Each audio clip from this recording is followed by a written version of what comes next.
La literatura y la música se llevan bien, son hermanas, son primas, son amantes, son muchas cosas. Y bueno, pues queremos empezar. Bienvenidos a Oaxaca, bienvenido a nuestro autor Juan Villoro, amigo de múltiples batallas, admirados músicos, admirado escritor, muy leído, muy sonados. Cuéntenos, ¿cómo se les ocurrió esta locura? ¿Cómo la disfrutan? ¿Cómo entraron? ¿Cómo salen? Vamos a ver cómo salimos porque todavía no acabamos. Pues fue una historia. Yo tenía muchas ganas con Alfonso, le dije, hagamos. En algún momento el Festival de Internacional de Cine de Morelia me propuso hacer algo en vivo con cine. Y entonces dijimos, pues armamos una banda sonora, se proyecta la película, tocamos en vivo. Empezamos a buscar películas mudas, nos encontramos una de un yonki tremenda, que además después resulta que al director le cortaron todo el gas después de esa película, una película de los 50. Y bueno, chistes que no encontrábamos, y eso lo comentamos con Chema Arriola, que es nieto de Juan José. Y él en algún momento me dice, oye, pues está esta historia, ¿conoces a Juan Villoro? Sí, pues hicimos teatro, hicimos radio hace muchos años, y en fin, hemos coincidido en varios lugares. Pues hay la idea de hacer esto, ¿no? La idea de musicalizar algunos cuentos. Prendimos, empezamos a trabajar en historias que Juan ya te platicará de qué van y de cuándo las escribió, y lo presentamos en el Vive Latino como un experimento, en una carpa chiquita, que este Vive Latino es este concierto, este festival de rock muy grande, y lo hicimos como un experimento, y bueno, pues nos gustó mucho, nos divertimos, y dijimos, pues ya está trabajado, vamos a grabarlo, lo grabamos, y pues aquí estamos. Después de eso continuamos. Nos divierte mucho hacerlo en vivo, eso para nosotros músicos es una cuestión peligrosa porque no está definido de alguna manera cómo las cosas van a suceder. En una canción, pues tú sabes que empieza el verso y luego viene el coro, a lo mejor viene un solo de 8 o de 16 o de 24, pero hay como un marco en el cual te mueves y sabes dónde va a acabar el asunto. Aquí sabemos dónde va a empezar, pero no sabemos dónde va a acabar. Entonces eso es como muy divertido para nosotros, y bueno, Juan, que es un rock and rollero, yo lo veo más rock and rollero que escritor, pues resultó muy divertido y nos estamos pues muy contentos de estar haciendo, de poder estar haciendo en diferentes clases, ¿no? Juan, cuéntanos de dónde parte este texto, cómo fue tu idea. Sabemos que hay múltiples matrimonios entre la música y la literatura, pero ¿cómo se te ocurrió juntar tanta genialidad y después echar tanto relajo y tan a gusto en el escenario? Para mí todo comenzó hace muchos años. Se estaba acabando la década de los 70 y Fernando Benítez, que dirigía el suplemento Sábado de 1 más 1, me invitó a hacer crítica musical porque yo hacía entonces un programa, El lado oscuro de la luna, en Radio Educación, que tenía que ver con la música de rock. De hecho, pues ahí frecuenté mucho a Diego, porque Diego vivía a la vuelta de Radio Educación, además estuvimos en la misma preparatoria, algunos años más abajo, porque es más joven que yo, pero ya de ahí nos frecuentábamos y nos conocíamos. Y a mí se me ocurrió, como estaba acabando la década de los 70, hacer una serie de crónicas que captaran los cambios de la música de rock, pero con personajes mexicanos que tuvieran que ver con situaciones que reflejaran la influencia de la música. O sea, alguien que se vuelve hippie, alguien que se vuelve vegetariano, alguien que empieza a entrar en el orientalismo, pero con características típicamente mexicanas. Por ejemplo, alguien quiere hacer una comuna en el campo, pero pues el campo al que va aquí en México resulta que son terrenos ejidales, entonces se mete en un problema grave. Entonces estas contradicciones entre cómo se recibía la contracultura y cómo se ejecutaba en México dio lugar a una serie de crónicas que se llamaron Crónicas de los 70, y luego amplié esto en un libro que se llama Tiempo Transcurrido, que comienza en el 68, año clave para mi generación del movimiento estudiantil, y termina en el 85, el año del terremoto. Entonces son 18 años que abarcan esta época a partir de los cambios de la música de rock y de personajes inventados. Entonces a Diego eso se publicó con el título de Tiempo Transcurrido, por la cantinela que tenían los teléfonos públicos, tal vez ustedes se acuerdan, que decía tiempo transcurrido para continuar, deposite sin colgar otra moneda, ¿no? Entonces, basándome en eso, publiqué ese libro. Muchos años después me dio mucho gusto que Café Tacuba hizo un acoplado reuniendo sus grandes éxitos en un disco que le pusieron también Tiempo Transcurrido, que era un libro que ellos habían leído cuando eran jóvenes músicos en Ciudad Satélite. Bueno, el caso es que Diego, cuando viene la propuesta de Chema Arriola de presentarnos en Vive Latino en esta carpa que semejaba una librería, escogió dos, me parece que fueron dos, ¿verdad? Tres textos de Tiempo Transcurrido, pero la gran sorpresa para mí, y que fue la gran audacia de Diego, es que no hizo música incidental, o sea, no creó puentes musicales para los textos, sino que decidió que todo el texto fuera rodeado de música, es decir, trató el texto como la letra de una canción, creando piezas que no son canciones cantadas, sino canciones contadas. Obviamente hay precedentes en el rock, como Lou Reed, Laurie Anderson, William Burroughs. Aquí en México, pues Chepe se presentó ayer. El propio Chema Arriola, lo decía ya Diego, es nieto de Juan José Arriola, que estuvo en este proyecto que se llamó Poesía en Voz Alta, que reunió a pintores, músicos, directores de teatro y escritores, tratando de crear una fusión de géneros, un diálogo entre los distintos géneros. Entonces, cuando yo vi lo que había hecho Diego, espejeando un poco la música de la época, por ejemplo, uno de los textos se llama Madonna de Guadalupe, entonces ahí hay una música muy pop, ¿no?, de una mexicana que trata de imitar a Madonna, pero pues como es mexicana es una Madonna de Guadalupe. Hay otro texto de un cocinero que quiere envenenar al Papa. Llega Juan Pablo II a México y él es un comunista convencido, y entonces de pronto se le ocurre la posibilidad de envenenar al Papa porque él es cocinero del restaurante en donde van a agasajar a su santidad. Entonces tiene esa oportunidad, y como es un comunista, entonces ahí crea Diego una melodía basada en la Internacional Socialista. Entonces va utilizando motivos musicales que tienen que ver con cada uno de los episodios.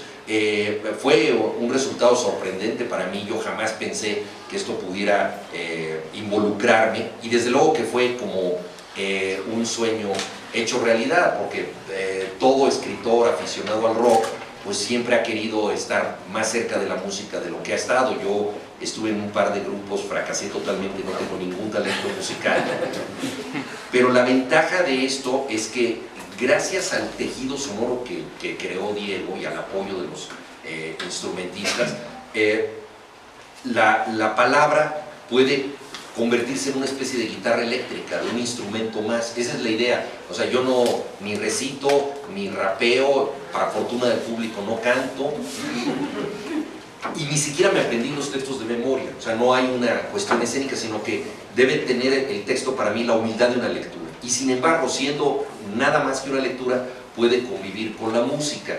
Luego, a esto se agregó el regalo adicional de pues contar con un talento en la batería como Alfonso André, una figura magnética del rock mexicano, ya dos figuras legendarias de Caifanes, y tener otros dos muy buenos instrumentistas, Federico Fong y Javier Calderón. Entonces la calidad musical es excepcional, y pues así fue como se creó este numerito, y para nuestra sorpresa pues pudo caminar, y entonces incorporamos otras voces también. Aparece un poema de Pablo Neruda. Ahora la feria está dedicada aquí a Chile, entonces qué bueno que hay un poema de Neruda. Hay textos de un poeta de Baja California, Abigail Bojorquez, de un escritor también de Baja California, tijuanense, Luis Humberto Croswhite, una misa fronteriza. Entonces en cada lugar hemos tratado también de dialogar con el contexto, y bueno, pues estamos muy contentos de estar aquí en el Macedonio Alcalá. Y cada concierto, Juan, así como media hora antes de empezar, me dice: ¿qué crees, Diego? Traigo este texto referente a Oaxaca, que estaría buenísimo que le pusieran. Y nosotros, y bueno, acabamos inventando alguna historia. No sé si será el caso esta vez, pero sí, todavía no saben porque acaban de llegar, pero sí hay una sorpresa. y tenemos que, órale, a ver qué inventamos, ¿no? Entonces es muy divertido para nosotros, porque se convierte, como decía hace rato, en algo peligroso, donde la podemos regar muy fácilmente. Y eso pues... Y la regamos. Y eso lo hace como muy divertido, y en fin. Alfonso cantó Píntalo de Negro de los Rolling Stones Sí, en Monterrey. La última vez me tocó la fortuna de interpretar el Rolling Stones. Son de esas sorpresas que le ocurren de repente aquí a nuestro frontman. que son muy divertidas, como dice Diego, ¿no? Porque es algo que no está en el guión, y es a improvisar un poco y aprenderse cosas de volada ahí, y echarse a volar, ¿no? Un poco sin red. Eso pues siempre es muy emocionante. Además, Alfonso es un muy buen cantante, ¿no? O sea, digo, la presencia ya insustituible de Saúl en Caifanes, evidentemente, hace que no lo conocemos como uno de los cantantes de Caifanes, pero es un espléndido cantante, solo sabemos por sus discos como solista. Entonces de pronto aquí pues, se soltó maravillosamente con esta rola de los Stones, a propósito de un poema de un escritor de Monterrey, Samuel Noyola, al que le rendimos un homenaje, un poeta que está desaparecido, no sabemos dónde se encuentra, fue un gran amigo mío, y entonces le leímos 2 poemas de él, y uno de ellos se llama San Juan de la Cruz y los Rolling Stones. Entonces ahí entró la música de los Stones. Exactamente, en Black. ¿Y cómo es el proceso para ustedes como músicos de recuperar la palabra como herramienta y transformarla en los acordes? ¿Cuáles, qué puntos referenciales toman de pronto para dar vida a estas piezas? Pues mira, había varias cosas. Hay referencias concretas a la música en algunos textos que a mí no me gustaba. De repente dice, estos 2 personajes se conocieron ante los saxofones de California Dancing Club. Pues obviamente había que meter el pues no, nos fuimos como por otro camino. Y a mí hay una parte donde los textos como que me sugieren una idea sonora. Hay otra historia sobre unas hermanas, donde una es súper santa y la otra nada más está viendo cuando suelta el crucifijo la santa para jugarse con él. Entonces, a mí me daba, por ejemplo, el aire de la colonia Narvarte en los 70. Y para mí eso tenía como un sonido. Otra cosa también importante es la presencia del público, ¿no? Que sin duda influye, ¿no? O sea, para Alfonso y para Diego, pues un concierto con 1000 personas, pues es una reunión íntima, ¿no? Para un escritor presentarse, o sea yo me acuerdo siempre de un cuento de Juan García Ponce, que trata de un escritor que va a dar una conferencia, me parece que a Jalapa, y dice, mi conferencia fue un éxito, había 17 personas, ¿no? Entonces, bueno, pues, si un éxito son 17 personas, ¿no? Para una lectura, bueno, pues imagínense ustedes de pronto los nervios y tener que conectar con 1000 gentes, 1500 gentes, que es más o menos el tipo de auditorio con el que hemos estado enfrentándonos, ¿no? Y que pues, para mí es un desafío monumental, o sea, para mí es la multitud más grande que yo he visto en mi vida, ¿no? Y para ellos es una cuestión totalmente íntima. Entonces, bueno, también ahí es un diálogo diferente. Pero Juan lo hace muy bien, es un frontman nato. Me sale muy bien eso de rockstar. Yo tengo esa pregunta para Juan, y bueno, un comentario para ustedes. Por lo que veo me suena más al concepto de jazz por la improvisación que a un concierto de rock. La pregunta para Juan, acostumbrado a que quizá la gente te recibía con la postura de un periodista intelectual muy crítico, muy puntual, y de repente das este giro a presentarte, aunque el rock ha sido siempre un tema recurrente a ti, pero ¿has notado que la gente haya tenido una sorpresa de este giro? Ya no te toman en serio. Exactamente. Ahora. Creo que todo el espectáculo, eso me lo han comentado, lo van a ver ustedes, tiene un componente muy crítico en los temas. O sea, es bastante transgresor, es bastante, pues como debe ser el espíritu del rock, o sea, es políticamente bastante fuerte, hay muchas alusiones a la alteridad sexual, a la represión religiosa, a la necesidad de tener una postura crítica en política. Tenemos todo un episodio pues que trata del tema de la frontera, que ahora pues con el señor Donald Trump está más álgido que nunca. Entonces ustedes verán que el sentido de todo el espectáculo es sumamente crítico, ¿no? Y de alguna manera fue saliendo en forma natural cuando creamos el repertorio. Entonces a mí me parece que pues es fiel a ese espíritu rebelde que siempre ha tenido el rock y pues que yo he tratado de tener, como tú decías, en un periodismo crítico. Y bueno, perdón, ya la última. Y bueno, yo recuerdo que Carlos Fuentes, que era un gran amante del cine, decía que su generación y estaba incorporando como el lenguaje cinematográfico a sus escrituras, a sus obras, ¿no? Y en el caso de tú como escritor y tu generación, y disculpa el tuteo, ¿crees que ya el rock también empieza a incorporarse? Es decir, ya es como una característica de ustedes. Mira, desde hace mucho, o sea, yo empecé a escribir porque leí a los 15 años de Perfil de José Agustín.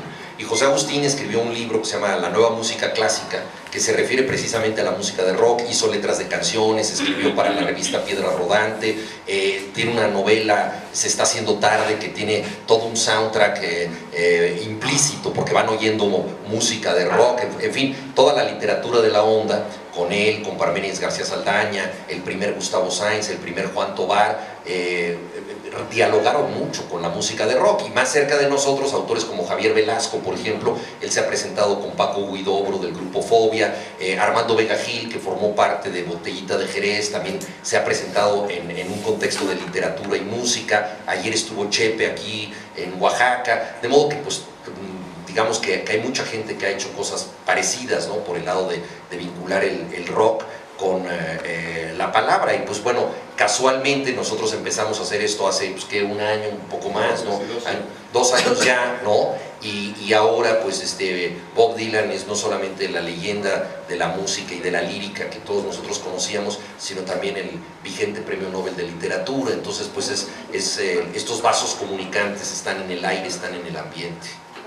De alguna manera también se fundan dos tipos de público diferente, ¿no? Sí, o sea, eso tanto el público de Juan como el público de... Eso es bien interesante porque van muchos chavos que siguen a Caifanes por un lado, aunque no hemos manejado mucho más en un circuito cultural, en ferias de libros y esto, ¿no? Pero está padre porque hay gente que se está acercando a la lectura, rockeros que se están acercando a la lectura y lectores que se están acercando al rock and roll, ¿no? Estamos esperando a ver si nos dan el Ariel.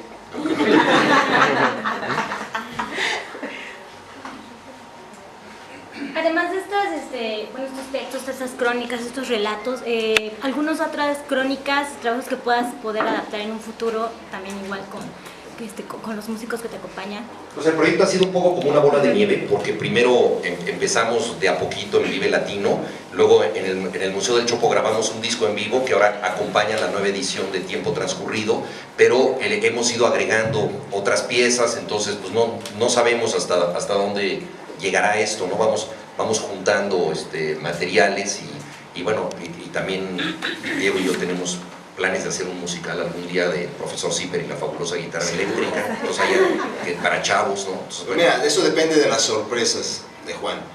Por ejemplo, llegamos a Tepic y nos dicen, tenemos que hacer algo para Nervo. Ay, güey, pues a ver, no hay que música, no, le buscamos musiquita, órale, ¿no? Y llegamos a Tijuana, y es Crossway el de Tijuana. Sí, Crossway y Abigail Bojón. Entonces, tenemos que hacer algo, entonces ya ahí vamos juntando nuestro lado B, se van armando, entonces dependiendo de las ocurrencias de Juan, vamos llenando el segundo volumen de este asunto. Entonces, bueno, pues ahí va, hay unas cosas que nos salen bastante padres, otras que no estamos tan contentos, pero bueno, probablemente hagamos un lado B de todo esto. Sin embargo, existe un vinil por ahí, existe el CD que está incluido con la nueva edición del libro de Juan. Entonces esto está ya grabado también para poder llevárselo a casa. Juan, al ser de origen setentero, al tener un origen literario, contestatario, ¿sería una versión remasterizada de lo que se hacía con la trova y la poesía? Pienso en las dos voces de Vignette y Benedetti, pienso en Juan Gelman con un bandoneón. ¿Cómo lo insertarías tú en la tradición literaria? Sí, pues afortunadamente la literatura siempre ha estado cerca de la canción, ¿no? O sea, Elías Nandino compuso boleros muy conocidos, Carlos Pellicer compuso boleros, Salvador Novo también, hay música inspirada en los poemas de Amado Nervo, y lo que tú mencionabas, Juan Gelman estuvo tan cerca del tango, Benedetti con la trova cubana, Juan Manuel Serrat y la poesía española, ¿no? Lo mismo Paco Ibáñez, Luis Llach con la poesía catalana. Entonces, pues la poesía nació como lírica, ¿no? Ahora quienes se escandalizaban del premio Nobel a Bob Dylan, pues olvidan que el origen de la poesía fue el canto, y durante mucho tiempo no se escribió y mucho menos se publicó. Entonces siempre ha habido esta relación Yo había escrito algunas letras de canciones para Café Tacuba, de esas se grabaron varias, pero solo 2 se dieron a conocer porque forman parte del soundtrack de una película. Entonces siempre pues como que he tratado ahí más o menos de acercarme a estos temas, pero lo que me ha gustado de este proyecto es que no ha sido, digamos, algo forzado o artificial. O sea, yo no me traté de convertir en lo que no soy, sino que simple y sencillamente los textos que ya estaban ahí los pudimos adaptar, y de pronto incluso, por ejemplo, pensando en el repertorio estrictamente musical del espectáculo, como que faltaba algún texto, había uno que a mí me parecía que era necesario para tener un solo de batería de Alfonso. Entonces ese no estaba en los textos de Tiempo Transcurrido, lo incluimos ex profeso, pues para darle también mayor versatilidad musical al espectáculo, ¿no? Entonces pues más o menos así es como hemos ido procediendo.